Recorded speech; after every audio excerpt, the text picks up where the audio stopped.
Well, the question about who needs them is a very big one. It's just over 8 million people who receive that payment today. A couple of them are in this room. I'm at Grace Church, Brockley. It's home to the Christians Against Poverty Lewisham Debt Advice Centre. People can get free, impartial advice, and particularly on working out a plan of how people can get out of debt.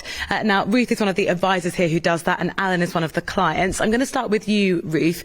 What kind of situations do people turn up here in? How critical is their need for a payment like we've seen go into the bank accounts of lots of people today?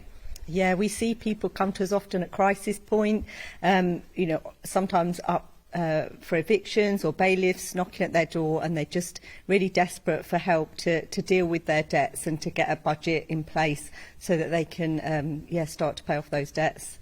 You've been working with Alan. I know you received that payment this morning. Talk me through the process and what you'll be able to do with that money.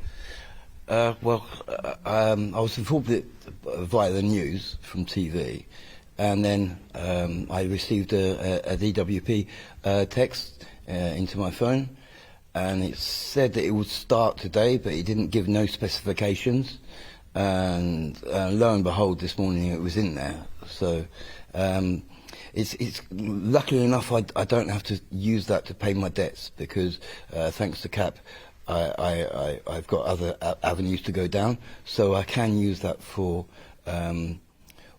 getting my hair done, maybe buying a bit of ice cream, just getting the little bits and doing the little things that I can't normally afford, that I've got a plan for over a period of time, and it should be just a given in life, but so it means a lot to me in the short term. You mentioned the time frame there, Ruth. Longer term, does this actually make a difference to people who really don't have disposable income? Yeah, I mean, it's a great short-term initiative, and, we're so grateful, and we're grateful for our clients that they're going to have this amount of money just to see them through the short term. But actually, in the long term, people have budgets they have to pay into week in, week out. And in order to pay off their debts and to afford food and electricity, gas, they need, a sustainable income, an amount that will help them, going forward. So it will help in the interim, yes, but we do need longer-term solutions, and so people have enough to live on.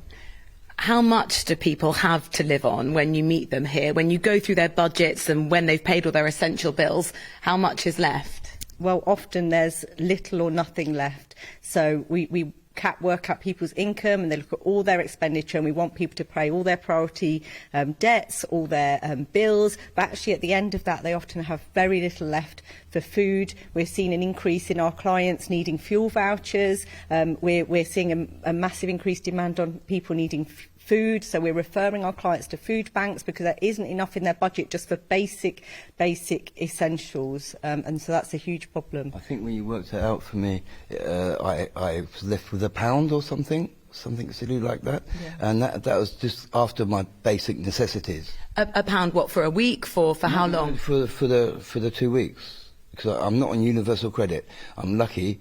I've been overlooked for that because I think it's because of the COVID, but I'm thankful for that. I'm really, really thankful. Thank you for talking to me through sort of the details of your finances, and Ruth as well, how you're helping people out of debt. The reality is, and from the people I spoke to this morning at Debt Free London, this does a little bit. It helps people, like Alan said, OK, well, I can not worry about paying for my haircut this month, but longer term, when I look at how everything is stacking up, this doesn't do enough. Thank you, Rosie.